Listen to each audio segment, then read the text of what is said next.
प्रस्तुतकर्ता नया दंत कांति सेंसिटिव, दांतों की सेंसिटिविटी में दे इंस्टेंट रिलीफ। प्रायोजक पतंजलि गाय का देसी घी खाएं, मिलावट के जहर से अपने मासूम बच्चों व परिवार को बचाएं। Kamdhenu next double rib TMT bar, next generation interlock steel और पतंजलि दिव्य जल, देश का पानी हर बूंद में शुद्धता।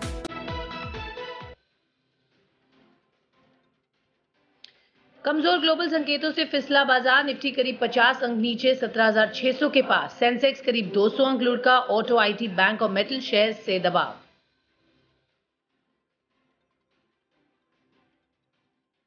निफ्टी बैंक 150 अंक फिसलकर 39,500 के पास, ICICI, कोटक और इंडसइंड बैंक में सबसे ज्यादा गिरावट।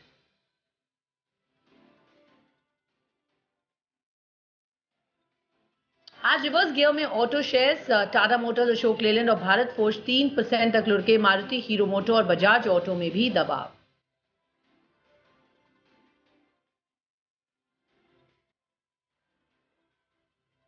कमजोर बाजार में भी सीमेंट शेयर्स की तूफानी चाल, श्री सीमेंट और अल्ट्राटेक निफ्टी के टॉप गेनर्स, अंबुजा, ACC और JK लक्ष्मी 2 से 5% उछले।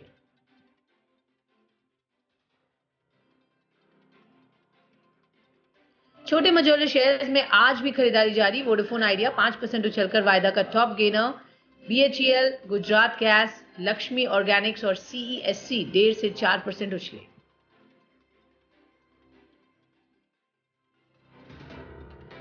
जी बिजनेस के एक्सक्लूसिव रिसर्च से MRPL और चेन्नई पेट्रो समेत ऑयल रिफाइनिंग शेयर्स दौड़े, सिंगापुर GRM में उछाल से कंपनियों को फायदे की उम्मीद।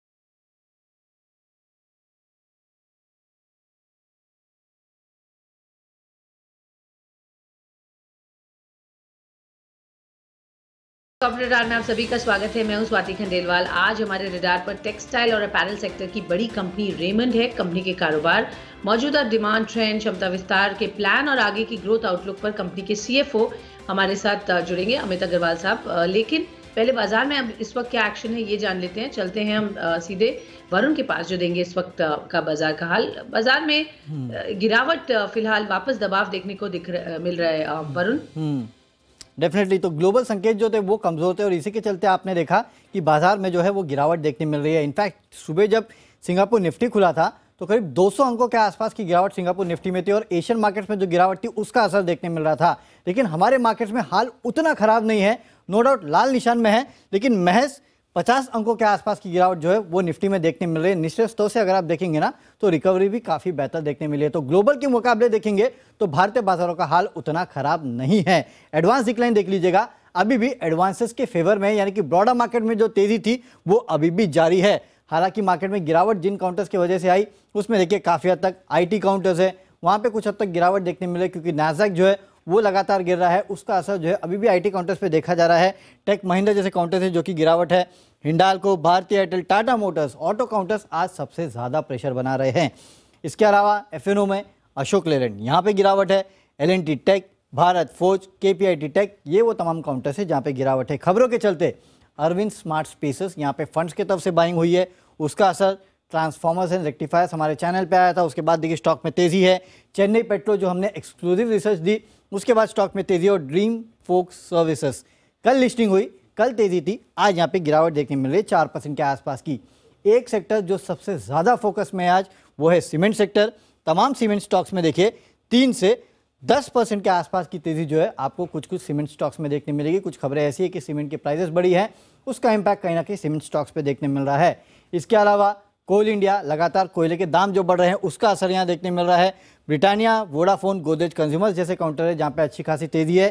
कैश में अगर आप देखेंगे specialty restaurant, CSC, EIH limited, Rane Madras, ये वो तमाम कैश के काउंटर्स है जहाँ पे आपको अच्छी खासी खरीदारी देखने मिल रही है। इनफैक्ट 2 स्पेस पे नजर रखिएगा, एक तो रेस्टोरेंट और होटल्स, ये स्पेसेस लगातार फेस्टिव सीजन के चलते फोकस में है और हमें देखने मिलता है कि दिनों दिन यहाँ पे लगातार तेजी देखने मिलती है। तो इस स्पेस पे आप खास फोकस कीजिएगा। ओके, तो काफ़ी एक्शन पैक्ड है डे इन टर्म्स ऑफ जहाँ पर डिक्लाइंस भी देख रहे हैं, बट ज़ोरदार एक्शन सीमेंट्स पे जैसा आपने कहा वहाँ दिख रहा है। बहुत बहुत शुक्रिया वरुण। चलिए आगे बढ़ते हैं। कॉर्पोरेट आर्म में अब हम बात करेंगे रेमंड की। मैं क्विकली बता दूं, 1925 में शुरू हुई कंपनी टेक्सटाइल के अलावा इंजीनियरिंग, एफएमसीजी और रियल एस्टेट सेक्टर में भी ये कामकाज करती है। कंपनी के पास 600 शहरों में 1500 से ज़्यादा स्टोर्स हैं। प्रदर्शन की बात करें तो पिछले एक साल में रेमंड के अगर स्टॉक को देखें तो निवेशकों को 125% तक से ज़्यादा का रिटर्न यहाँ मिला है। आज कंपनी के मैनेजमेंट से हम मौजूदा डिमांड ट्रेंड, नए स्टोर्स खोलने का road map, real estate business में क्या प्लान्स हैं, इंजीनियरिंग, एफएमसीजी में क्या निवेश के प्लान्स हैं, ये सब चर्चा करेंगे। चलते हैं सीधे कंपनी के ग्रुप सीएफओ अमित अग्रवाल हमारे साथ शो में जुड़ रहे हैं। अमित, गुड आफ्टरनून, शुक्रिया हमसे जुड़ने के लिए। पहले तो सर मैं नंबर्स देख रही थी पीछे, बहुत स्ट्रांग दिखा था Q1, Q2 and rest of FY23 भी इसी लाइंस पर हम एक्सपेक्ट कर सकते हैं। किस तरीके के ग्रोथ ट्रेंड्स दिख रहे हैं ओवरऑल सर, और डिमांड क्या इंटैक्ट है अभी भी? जी बिल्कुल, थैंक यू हमको अपने चैनल पे लेने के लिए। जैसा मैं बताना चाहूँगा कि आपने जो हमारा परफॉर्मेंस देखा, कोविड के लॉकडाउन के बाद जैसे ही मार्केट्स खुली है, वैसे ही हमने रिकवरी देखनी शुरू की। अगर आप थर्ड क्वार्टर का हमारा परफॉर्मेंस देखें, लास्ट ईयर का, फोर्थ क्वार्टर का, फर्स्ट क्वार्टर का, तो क्लियरली हमको दिख रहा है कि जो हमारी डिमांड है, वो हर सेक्टर में बहुत स्ट्रांग है। अगर हम अपने मेन लाइफस्टाइल बिजनेस की बात करें, तो लाइफस्टाइल में अभी हम एक्सपेक्ट कर रहे हैं अपने फेस्टिवल, दिवाली, दशहरा और उसके बाद शादियों का जो सीजन है, इन सब चीजों में हमारे जो डीलर नेटवर्क हैं, उन्होंने बहुत अच्छी डिमांड हमको फोरकास्ट करके दी है। और उस हिसाब से जो हमने प्राइमरी सेल्स करते हैं अपने डीलर नेटवर्क को, वो बहुत अच्छा देखने को मिल रहा है इस क्वार्टर में। तो हमारा फर्स्ट क्वार्टर बहुत स्ट्रांग था, किंतु मैं ये बताना चाहूंगा कि फर्स्ट क्वार्टर हमारे लिए पूरे साल में वीकेस्ट क्वार्टर होता है। तो जब हमने उस क्वार्टर में ऐसी डिलीवरी की है, तो आप एक्सपेक्ट करते हैं कि going forward third and fourth quarter में और स्ट्रॉन्गर डिलीवरी होगी। एंड ये तो हो गई हमारे लाइफस्टाइल बिजनेस के बारे में बात। जहां तक रियल एस्टेट का सवाल है, रियल एस्टेट भी अगर हम बात करें तो हमारा जो बिजनेस है थाने के अंदर में, जो 1 और 2 BHK और 3 और 4 BHK जो प्रोजेक्ट है फेज 1 का, वो लॉन्च किया है। उसके सामने जो लॉन्च्ड इन्वेंट्री है, उसका ऑलमोस्ट 80% हम बेच चुके हैं। और जैसा कि पहले भी बताया है कि हम 900 अपार्टमेंट की डिलीवरी दे रहे हैं रेरा के टाइमलाइन से 2 साल पहले, इस दिसंबर 2022 में, जो कि डिलीवरी मुझे 2024 में देनी थी। तो ओवरऑल बहुत अच्छी रिकवरी हमने देखी है और डिमांड काफी स्ट्रांग है हमारे सेगमेंट में। Okay, sure sir, demand strong है, रिकवरी स्ट्रांग है और बढ़िया नंबर्स भी आप क्वांटिफाई भी कर रहे हैं। क्विकली जानना चाहूंगे आपसे, जो आपने डिमांड की बात की, रूरल अर्बन ट्रेंड्स क्या हैं, अगर वो आप हमें डाइसेक्ट करके बताएं। ज्यादा डिमांड, अच्छे पिकअप और आउटलुक भी रूरल से है कि अर्बन से, या दोनों ही अच्छा मिक्स दिखा रहे हैं? देखिए, जहां तक बताऊंगा कि जो अर्बन है, टीयर 1, 2, 3 सिटीज, उसमें ऑब्वियसली डिमांड बहुत स्ट्रांग है। जहां तक टीयर 4, 5, 6 का सवाल है, उसमें डिमांड है, प्रोग्रेसिव है, बट उतनी स्ट्रांग नहीं है जितनी कि अर्बन में है। क्योंकि सिंपल रीजन है कि अर्बन मार्केट्स में पीपल आर कमिंग बैक, वो लोग हॉलीडे पे जा रहे हैं, वो सेलिब्रेशन कर रहे हैं जो कि कई दिनों से नहीं कर पाए थे। इस तरीके से उस जगह काफी अच्छी डिमांड देखने को मिल रही है हमको। Okay, sure. So tier 1, 2 is of course performing better. अभी tier 4, 5 थोड़ा सा यहाँ पर डिमांड सबड्यूड है, बट आउटलुक कैसा है सर आगे? मतलब आपको लग रहा है फेस्टिव सीजन में एक स्ट्रॉन्ग डिमांड बाउंस बैक देख लेंगे even in these parts of the country?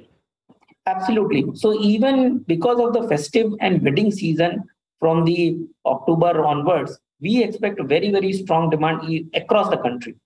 Okay, And sure. बोलिए। जी, फुटफॉल सर स्टोर्स में इस वक्त कैसे हैं? क्या आपको लग रहा है इस वक्त फुटफॉल्स जो पहले प्री कोविड लेवल से सरपास हो गए, या इस फेस्टिव सीजन में वो कर पाएंगे? बिल्कुल, फेस्टिवल सीजन में हम बिल्कुल पूरी तरह से देखेंगे।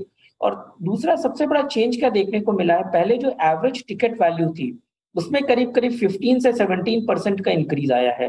तो अगर फुटफॉल थोड़ी कम भी रहती है, बट हमारा टोटल रेवेन्यू बहुत बढ़ जाता है। बट इवन फुटफॉल में भी हमने अच्छी रिकवरी देखी है, and we have achieved close to 92 to 93% as we speak today.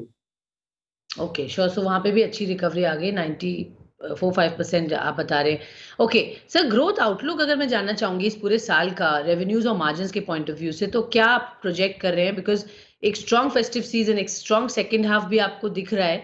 So do you think it will be a very good year for the company, may be in a long time, जिस तरह से and करेंगे FY23?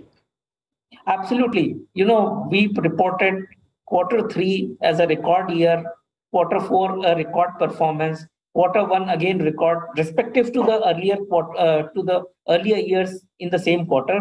So इस तरीके से हम very clearly देख रहे हैं कि हमारा जो FY23 होगा, this will be also one of the record year we are expecting to have over the last so many years, maybe tens of years.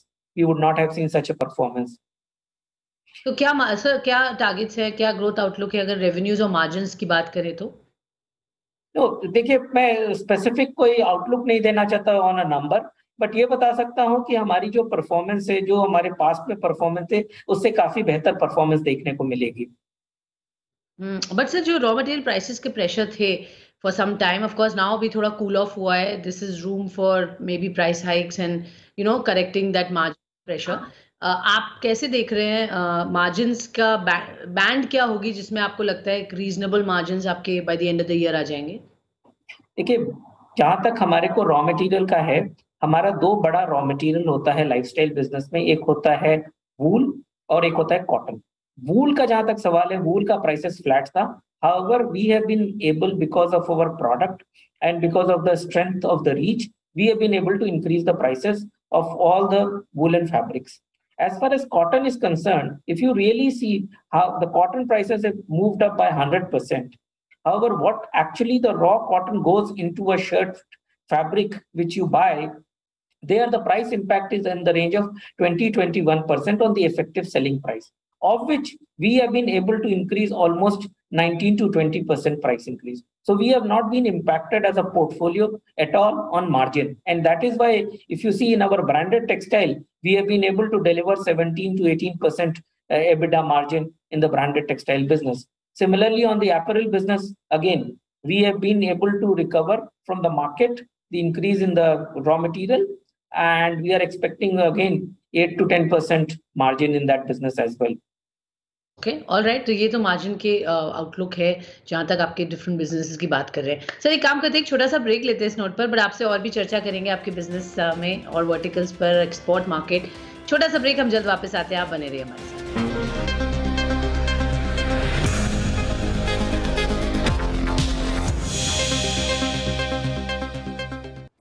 Welcome back, आप देख रहे हैं कॉर्पोरेट रडार और आज हमारे रडार पर है रेमंड कंपनी और उनकी ग्रुप CFO अमित अग्रवाल हमारे साथ शो में जुड़े हुए हैं, जिनसे हम चर्चा कर रहे थे। तो काफी प्रॉमिसिंग बुलिश आउटलुक दे रहे हैं। रिकॉर्ड ईयर हो सकता है ये कंपनी के लिए। In fact every quarter, last 2-3 quarters से हम देख रहे हैं performance has been pretty spectacular. Sir, हमने डोमेस्टिक मार्केट की तो बात की, अब मैं थोड़ा सा आपसे एक्सपोर्ट मार्केट्स पर राय लेना चाहूंगी। किस तरीके का डिमांड ट्रैक्शन वहां पर है? बिकॉज इन्फ्लेशन कंसर्न्स हैं दूसरे मार्केट्स में, तो क्या वहां पर थोड़ा डिप देखेंगे आप? तो जैसा कि एक्सपोर्ट मार्केट की बात करते हैं, I think we have been quite fortunate that our order book is tied up till February, March. So we are not seeing any kind of a shortfall in that export markets. And if there is a shortfall, what we have been able to also achieve, we have got some new customers added to our customer list. So that is helping. So if there is a shortfall with one or the other customer, we are able to comfortably offset by adding the new customers. And some of these are very, very marquee customers who have come to us, who were traditionally going to China, and now they have started to come to India. And I think this is a great opportunity for all of us to participate into this China plus one philosophy and take the benefit. So this is really very, very good. And again, on the domestic market, as I was talking to you, see, we are expanding our stores. So we are planning to increase almost 80 to 100 stores in India in this year. So that is also going to be a big growth driver for us. Okay, 80 से 100 stores और आप खोलेंगे domestic market में। Exports में आप कह रहे हैं कि आपको असर नहीं ज्यादा हुआ है। In fact what's good is that आपकी ऑर्डर बुक फरवरी तक इंटैक्ट है। क्वांटम क्या होगा सर इस ऑर्डर बुक का? Can you share with us? And आगे कुछ कंसर्न्स हैं फ्रॉम सम मार्केट्स, बिकॉज जिस तरह से ट्रेजेक्टरी है, क्या फोकस ज्यादा डोमेस्टिक पर रहेगा फिर? नहीं देखिए, डोमेस्टिक हमारा जो बिजनेस है मेन फैब्रिक का, अपैरल का, वो डोमेस्टिक लेड बिजनेस है। हमारी जो गारमेंटिंग का बिजनेस है जिसमें बैंगलोर में फैसिलिटीज है, वो हम एक्सपोर्ट के लिए डेडिकेटेड है। उस फैसिलिटी में हम कोई भी चैलेंज नहीं देख रहे हैं, बिकॉज अगर कोई एग्जिस्टिंग कस्टमर की शॉर्टफॉल आती है तो वो हमारे पास नए कस्टमर है। रादर हम तो लाइन एक्सपैंड कर रहे हैं अपना बैंगलोर की फैसिलिटीज में to cater to the demand which is coming to on our way. Okay, all right sir, बहुत बहुत धन्यवाद आपका हमें समय देने के लिए और हमें बताने के लिए आगे किस तरीके का ग्रोथ ट्रेजेक्ट्री और आउटलुक है कंपनी का। शुक्रिया सर। तो ये थे रेमंड के ग्रुप सीएफओ हमसे बातचीत करते हुए। एक छोटा सा ब्रेक लेते हैं इस नोट पर, बट ब्रेक के बाद आप कहीं मत जाइएगा क्योंकि खबरों का सिलसिला रहेगा जारी। बने रहिए हमारे साथ।